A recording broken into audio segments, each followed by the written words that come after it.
I'm so delighted to be speaking today, and my talk title that I want to share with you is Raising Above Separation from Illusions. Raising above those illusions of separation. And I recognize that in the last 6 months that we all have experienced that separation, the social distancing, the mask, staying at home. And there has to be a deeper meaning to all of that, no doubt. But talking about that recognition of finding that inner compass within us. So I believe that we can raise above the illusion of separateness. Because that illusion of separateness is when we are separate from ourselves, separate from others, and that was taking place long before 6 months ago. Nelson Mandela, he wrote this. He said, a person is a person through other people. I am because you are. So in spiritual truth, there is no otherness, and we need to be one with another. So illusion, what is illusion anyway? Illusion is an energetic, and it's like moving back and forth in conditions. And many times moving back and forth in conditions psychologically is moving into the worry, moving into the doubt, moving into the hope, but back into the worry, back and forth. So I'm asking us to be able to raise above that illusion. And I believe that we can. I know that we can. And raising above that illusion of separation is asking us to halt or stop looking outside of ourselves. Oh, it's so easy to do that, isn't it? But to recognize that within us, that there's an inner compass. I like to refer to it as a compass because it provides direction. And to be able to turn inward to recognize that which never separates. And that's that spiritual truth. That's that peace, that's that soulfulness that Reverend Barry, Dr. Barry spoke about in his beautiful prayer today. That's that place of divinity. That's that place of God. That's that place of harmonic love. For me, God is love. That's that place that never dies. That's that place that lives forever. And it's in every man, woman, and child. And as the beautiful song painting with the colors of the wind, it's also in nature. And sometimes, nature's beautiful, and I love my flowers, and I'm going to have to bring them in tonight off my porch because they say it's going to snow in Denver. But it's more than that. It's also our nature. So for us to turn inward is to recognize a greater circle. And that circle is unbroken. Dr. Ernest Holmes, he has written about circles. He said everything is of a circle, that there's circles within circles. There's a great spiral of life that is never ending. So it's asking us to bust through our judgments. Boy, big order. To bust through our judgments. Because when we're looking outside of ourselves, we're into our whys. We're into who to blame. We're into the shoulds and how am I going to do this? So to be able to turn inward into that greater place. My good friend, Doug Goodfeather, I give thanks for his presence because he reminds me from time to time to kneel down on Grandmother Earth and pray. I love it when we can do that together. And this coming fall, he's going to be coming forth with a wonderful book called Think Indigenous. Think Indigenous. And I love this book because I recognize that indigenous applies to every one of us, to every being who lives on this planet. Because indigenous refers to homeland, and we all have a homeland. And perhaps even spiritually, we could say that there's no place like home. There's no place like heart. That's the homeland for each one of us. I want to share a beautiful prophecy. This is the eagle hoop meaning circle, prophecy. This took place in 1994. There was a beautiful elder here in Colorado. And he was here and he had this vision. He was a Mohican elder. And in the night, as he slept, a mighty eagle flew over where he was sleeping. And what he recalls is that this eagle dropped a beautiful beam of light upon him. And that beam of light came from the heavens all the way to the earth. And as it touched him, that beam of light became a beautiful, beautiful tree with all its branches and with all its flowering leaves. And he said, soon the leaves fell from the tree and the branches, and all that was left was this beam of light, this vertical beam of light. And the beam of light, vertical, moved to the side, and it began to draw a mighty circle all the way around, a complete circle. Then he said there was a point of light that came from the heavens, and it landed in the west.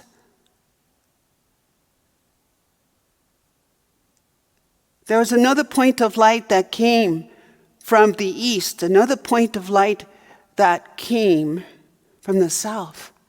Another point came from the north. And each one of those points of light had an eagle feather. And they were touching this wheel, this hoop. And pretty soon, there was 100 points of light coming down, and the eagle feathers came and placed themselves on this hoop. Oh, what an incredible vision. It touched this man deeply, to the point, and this is a true story, to a point that he sought out elders in South Dakota, 17 elders in South Dakota, to share his vision, what had taken place. And they said, you need to build this. You actually need to build this hoop. And so he did build a circle. And the eagle feathers came to be attached to this circle. And from that point, the elders invited 2 from the North American continent to be present in prayer, 2 from South Africa.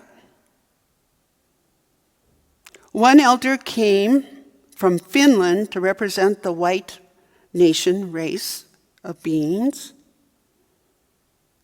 And then from the point of the east, a Tibetan Buddhist came all the way to sit and be with this hoop.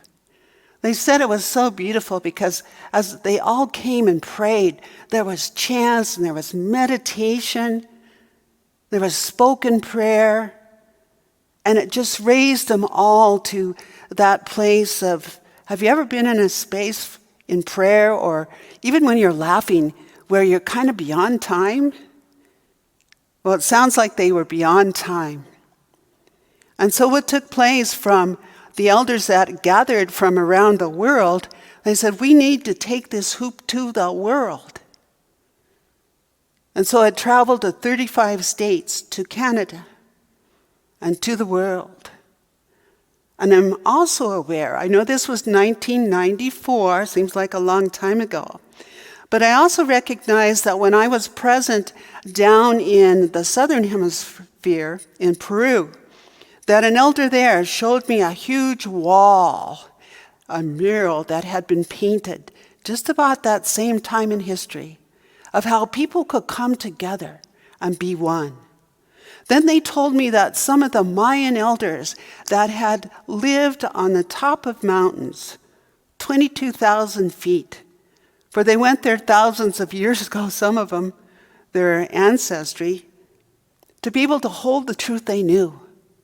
2006, they were told to come off the mountain, to be able to share what they knew about humanity. So I love that story, and I recognize in that those gifts and all who gathered and who took these gifts, they referred to them as the sacred gifts. And I want to share those sacred gifts with you this morning. For the 4 sacred gifts that traveled with this eagle hoop, this circle. The first one was the power to forgive. The power to forgive the unforgivable. And I want to just acknowledge Dr. Anita Sanchez, who wrote the book, The 4 Sacred Gifts. And she talks about forgiveness. And I share her story. As a young girl, beautiful Hispanic family, that her father was in a bar one night, just sitting there with his friends, and someone entered. I believe it was a white gentleman that entered and shot him from the back, killed him. She was 13 years old to find out that her father had been killed. And when they investigated this, the man said, I thought he was a black man from the back. So you can see that Dr. Anita has grown like a beautiful flower out of that unforgiving pain of loss into seeking answers, into blooming into being able to recognize there's sacredness, which means wholeness, in everything. And so many people have experienced that unforgivableness. So the power of forgiveness. Forgiveness is releasing ourselves from the prison of what did or did not happen and what we wished had or had not happened in order to stand in the circle of life as a whole human being. Perhaps forgiveness means just to stop blaming. Just to stop blaming. So one of the sacred gifts that traveled with that beautiful hoop that is inlaid in many ceremonies on this planet that many times we don't hear about, the spiritual work that's being done. The spiritual work that's being done in our very own community here. Forgiveness, a sacred gift. And the second sacred gift, the power of unity. And unity means wholeness, to be one. And that's what we are based on here at Mile High Church. I feel all religions are, because there is only that one God, that love, that intelligence that is present everywhere. But to be able to open to it and feel our very own unity. I want to share a story about unity. I have such great respect for a lady. She now lives in the spirit world. She has passed on. She used to be a member of our community, Mile High Church. Linda Nuttall was her name. And Linda was Lakota. She was raised in a boarding house up in South Dakota. And she was able to go on with her education, well-educated woman. So here in the city, she created a center. It was called a healing center. It was just a little storefront, nothing fancy. And I got to know Linda. And Linda was a gift to me. And I know in sharing her story, Linda still is a gift. Because she had people who came, retired teachers, who would teach these young kids how to read, how to do their math. She even had computer classes for them. And so she invited me to her center several times. And she would have Black children. Not just children, she'd have adults too. Oh, and the beautiful Hispanic community, and the white folks were there, and the Native American people came. And I remember she once said, oh, with these little Native American children, I asked them, what is your real last name? Because a lot of them adopted other names because they were afraid to use their real name. So you can see that she created a real healing, embracing community. And she taught in circles. She had a big circle on the wall. In fact, she had the children make the circle. And out back by the alley, they created a special little, tiny little park where they could go out there and eat their lunch, and they would meet in circle.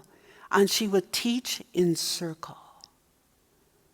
So I give thanks for Linda Nuttall, because at her memorial, which the family had asked me to conduct, many of those little kids that had grown into fine adults were there. And they stood and they read poetry that because Linda believed in them. No doubt there's someone that believes in you today, like Linda believed in those children. That they read this beautiful poetry about how their lives were filled with healing light and that they were good and wholesome beings. So beautiful, beautiful, that sacred energy of healing, how it takes place in so many ways. The simplicity of Linda and how she created that center. And also another sacred, holy gift is the gift of healing. And all these went with this sacred hoop circle. And the gift of healing is unconditional love. To know the truth is to set us free. Perhaps some of you have heard me tell this story in some of my classes I teach, but I want to share it again with all of you. Quite a few years ago, friends of ours had an organization called the World Hope Organization. And they had traveled to many communities, similar to Linda, with just an open heart. And they would be with communities just learning from them. Because we have a lot to learn from each other, don't we? And so because of their fine work they did with the Hopi Indians, one day they received a phone call from the Kennedy Space Center from NASA. And they were asking my friends if they could bring a couple of the Hopi elders that had never been off this little reservation to the center. Well, they prayed on it, and they finally approached the Hopi folks, and they said, if we can go with you, we will go. And so on the airplane for the first time, and they go down to the Kennedy Center. And what it was the astronauts that have been in space wanted to talk to the Hopi elders. They wanted to know what the elders knew about the stars. And so my friend Kathy said that they went into a big conference room with a big table, and she looked at her husband and thought, oh, I don't know why we have done this because it seems so awkward. And they sat at this table, and no one said anything. They had translators with them. But the gentleman involved, nothing was said.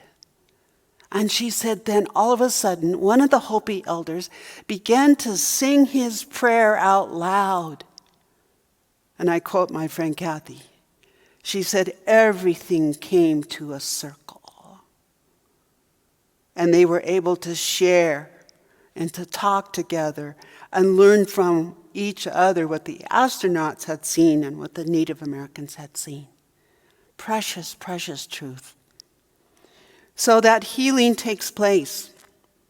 And it takes place setting that circle, that openness within our hearts of unconditioned love. And the last sacred truth is hope itself. And hope it's an interesting thing. Hope is a spiritual muscle. And hope is an energy source. It's really okay to have hope, because it says that muscle's moving to move us towards that point of healing. And I shared something that touched me, I think it was 2 weeks ago in Denver. I heard it on one of our broadcast channels, that a young black man and his family used their check that they had received from the government, and they created a nonprofit. Maybe you saw that on TV too. And the nonprofit was to take inner city children fishing. Well, that got my attention because I'm a fisherwoman from way back. To take them fishing. And so it showed that these small kids with a little backpack, and then other people heard about this, and they purchased the backpacks to give to the children, the T-shirts that said, "City Anglers." And the children were able to go to the mountains and to the reservoir to fish. That project is a project of hope for the future. And it has taken roots. And I sense, watch out, fish, because here comes the kids to learn something new, something different. So the momentum that was started in 1994, I sense that we're living still in a deeper level of that momentum that supports that greater understanding and lifting beyond racism and above injustice, raising above the illusion of separateness. So I invite each one of us with the sacred gifts that we're still on this mighty wheel of forgiveness, of healing, unity, and hope. And I invite you to create a circle. I invite you with your families to create a circle, whether it's around the dining table or maybe it's out in the backyard, but sit in circle. Sit in circle and see what takes place. Listen with a soft ear to each other. Be present. Perhaps even creating at the very center of that circle a place of heart, a place that is unconditional. And so I would like to close my talk by reading a poem from Linda Nuttall. And it's entitled Circles. I am the sacred circle of 1,000 people praying. I am the heart and the soul of 1,000 people praying. And I am the breath of 1,000 people praying. I am the breath that can be seen, and my voice can be heard. I am the fears unseen, and the love, the peace, the unfolding of 1,000 prayers. I'm 1,000 prayers today, and I come to be blessed and to be blessed. And I am forever, forever, the sacred circle of committed love of 1,000 prayers. So as we move into prayer right now, I just want each one of us to know that each one of you, you are that point of light. And that point of light is touching you. It is touching me. It has touched all humanity. And so I recognize that presence of a living God. That living God that goes beyond any condition. And that we in our lives, we take the circle out of circumstances. And we raise above those conditions with light and with love. And with that light and love, we just allow that healing in that absolute union to be the very light of our souls. And to recognize, like the beautiful song, the many colors of the rainbow. And we all come together as one. Because we have all come from the one. So I give thanks for each one of you in this incredible sanctuary of love. This extended sanctuary of love that is meeting you right where you are right now. Find that place of circle this day. So I give thanks for this healing light. With incredible gratitude in my heart, I say, thank you, Spirit, and so it is. Amen.